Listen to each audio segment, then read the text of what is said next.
October 1st, 2013, a 29-year-old man sits in the science fiction section of a San Francisco library, completely focused on his laptop. Federal agents surround him, but he has no idea. Within minutes, they'll stage a fake fight, grab his computer mid-session, and arrest the mastermind behind a $214 million drug empire. His downfall started 2 years earlier with a single forum post where he used his real email address. And that one digital breadcrumb would connect everything. So today we're breaking down exactly how Ross Ulbricht built the largest online drug marketplace in history and how investigators pieced together his identity from a few simple mistakes he thought he'd buried.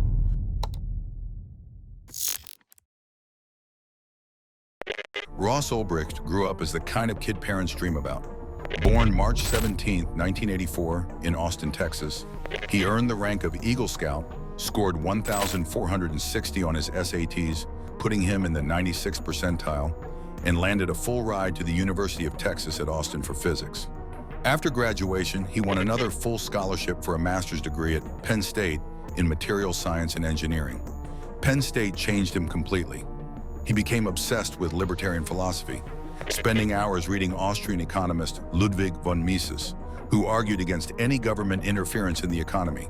And when Mitt Romney asked what America's greatest challenge was, Ulbricht posted a YouTube video with his answer: getting the United States out of the United Nations. He believed people should live completely free from institutional control, and that belief drove him to create Silk Road in January 2011. Silk Road operated on the dark web, accessible only through Tor, software originally developed by the US Navy for private internet communication. Tor hides IP addresses and makes users virtually untraceable. Ulbricht taught himself to code and built the entire platform from scratch. When he needed more technical help, he made his first massive mistake. He posted on a Bitcoin community forum looking for developers and told anyone interested to contact russelbricht@gmail.com. He also reached out to his college friend Richard Bates for coding help. And eventually, he had to tell Richard and his girlfriend Julia Vive what he was actually building. He showed Julia the psychedelic mushrooms he was growing in his apartment, his starter product for the site. His libertarian ideology made perfect sense to him. Whatever someone puts in their body is their choice, not the government's. Getting customers proved easier than expected. He created a username, Altoid, and posted on The Shroomery, a magic mushroom forum, pretending to be someone who just discovered Silk Road. He did the same thing on Bitcoin forums, calling Silk Road an anonymous Amazon.com for buying and selling drugs. Buyers showed up fast, and Ulbricht built in a rating system like Amazon reviews. Drugs arrived by mail with fake return addresses, hidden inside CD cases or tucked into cardboard ripples. Sellers used printed mailing labels instead of handwritten ones to look like legitimate businesses. But that detail would backfire spectacularly, because what Ulbricht didn't know was that those printed labels were already catching attention at one of America's busiest airports, and a Homeland Security agent was about to stumble onto something massive.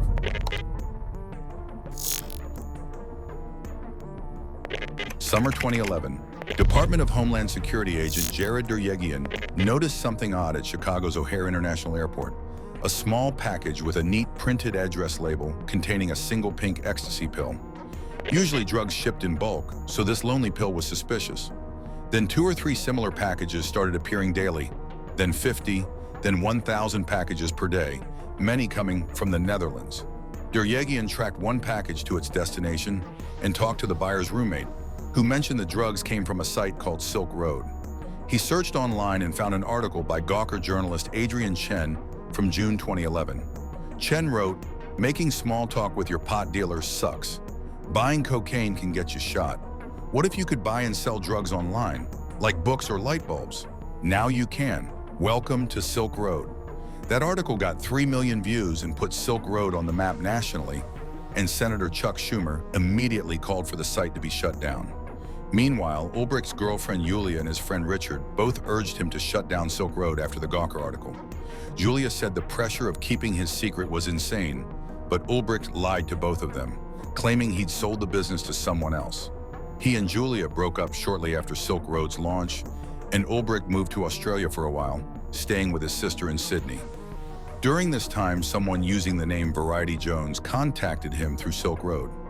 Variety Jones became his mentor, his right-hand man, someone Ulbricht later described as crucial to his success. Neither knew the other's true identity.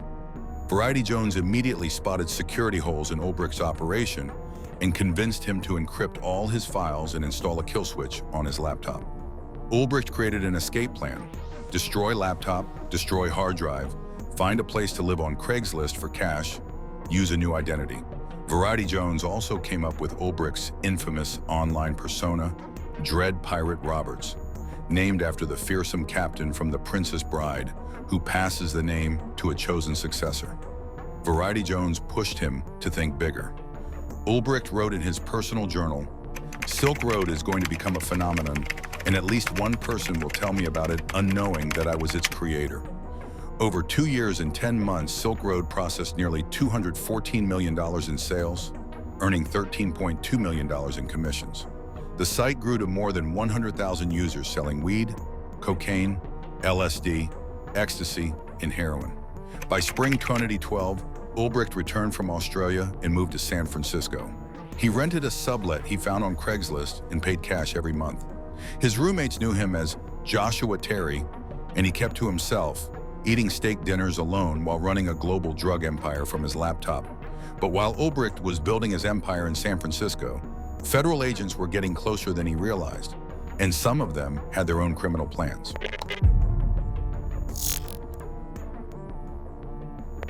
Department of Homeland Security agent Jared Duryegian decided to understand Silk Road from the inside. He posed as a buyer and made 52 undercover purchases, seized thousands of packages, and arrested several people. His biggest breakthrough came when he tracked down a Silk Road employee, a forum moderator using the name Cirrus. He forced her to hand over her account login, then pretended to be her, and received assignments directly from Dread Pirate Roberts. He wasn't the only federal agent chatting with the Silk Road boss. DEA agent Carl Force, part of a Baltimore task force, used the username Knob and pretended to be a drug dealer from the Dominican Republic who smuggled millions of dollars of cocaine and heroin annually. Force developed a friendly relationship with Dread Pirate Roberts, who had absolutely no idea he was talking to a DEA agent. Then things got twisted. Force convinced Dread Pirate Roberts to pay him $50,000 in Bitcoin by claiming he had insider information from a government employee. When Force reported the conversation to the DEA, he said he never received payment. He lied.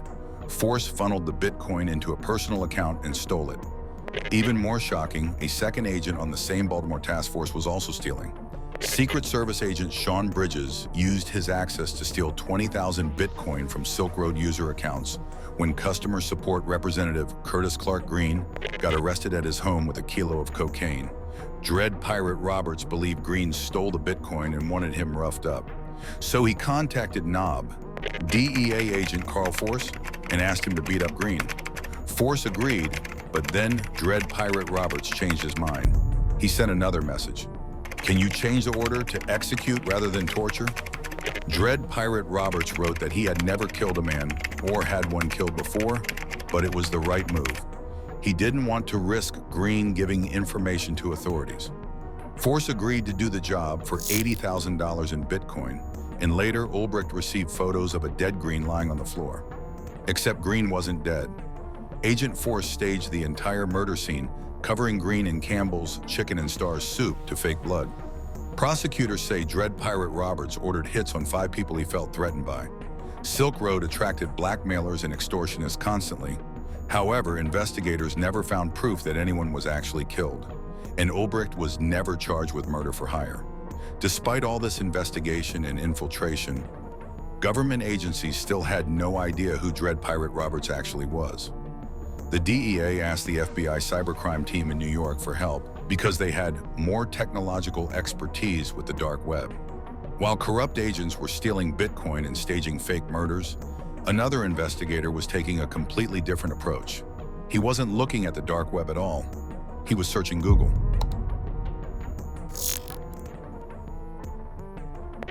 May 2013. FBI investigators noticed coding errors on the Silk Road website that leaked IP addresses, and they discovered the Silk Road servers were housed in a data center in Iceland. FBI agent Chris Tarbell flew to Reykjavik, where Icelandic authorities gave him a hard drive with information from the servers. Most importantly, Tarbell identified that the master computer controlling Silk Road servers was named Frosty, and Dread Pirate Roberts logged in using an encryption key ending with Frosty at Frosty. They knew Dread Pirate Roberts recently used internet from a San Francisco cafe to access Silk Road through a VPN, so the FBI could now focus their search on that city, but they still had no idea who Dread Pirate Roberts actually was. Gary Alford, a tax investigator for the IRS, solved that puzzle. He figured whoever started Silk Road would have promoted it before the Gawker article made it famous. So he did Google searches for Silk Road mentions before June 2011. He found Ulbricht's old post where he pretended to be someone who just discovered Silk Road, and Alford noticed the username, Altoid. Then he found another post where Altoid asked for IT help on a Bitcoin forum and included a personal email address, rossulbricht@gmail.com. Someone with the username Altoid also posted on Stack Overflow with a question about Tor, and soon after that post, the user changed their alias from Altoid to Frosty. Alford didn't know why Frosty mattered yet, but he had a real name, Ross Ulbricht. He Googled it and found a LinkedIn profile for a young man with strange life goals. July 2013 provided the confirmation. U.S. Customs intercepted 9 fake IDs coming into the United States from Canada, and Homeland Security agents visited the delivery address in San Francisco, where Ulbricht was staying. When agents questioned Ulbricht about the fake IDs, he became visibly nervous. He didn't admit to buying them, but prosecutors later claimed he ordered them to rent additional servers for Silk Road and to prepare for life on the run. During questioning, Ulbricht volunteered that, hypothetically, anyone could purchase anything on a site called Silk Road. The agents had never heard of Silk Road, but they documented the incident. When Alford ran another search on Ulbricht, he found the Homeland Security file about the fake IDs. Alford called the other agencies to share information, and when Alford mentioned the username Frosty from the forum post, FBI agent Tarbell was stunned. Frosty was the name of the computer Dread Pirate Roberts used. Everything connected. Ross Ulbricht was Dread Pirate Roberts. They subpoenaed Gmail and discovered something perfect. Whenever Dread Pirate Roberts logged into Silk Road, Ulbricht was signed into his Google account.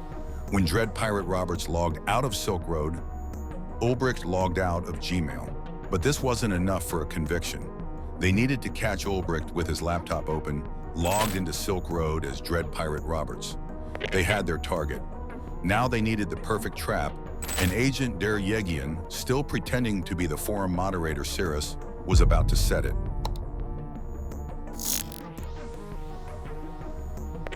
October 1st, 2013, 3:08 p.m. Agent Jared Deryegian saw Dread Pirate Roberts log onto Silk Road. Ulbricht was sitting in the science fiction section of San Francisco Public Library's Glen Park branch, and Deryegian, still posing as Cirrus, started a conversation. The flagged messages were in the main administrative section that only Dread Pirate Roberts could access.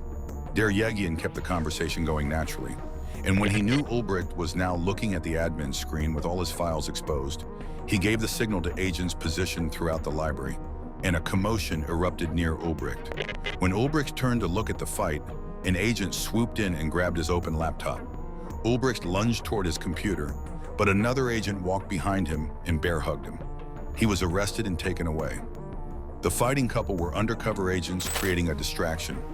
Ulbricht's trial began January 13, 2015, and in February 5, 2015, a federal jury found Ross Ulbricht guilty on 7 counts.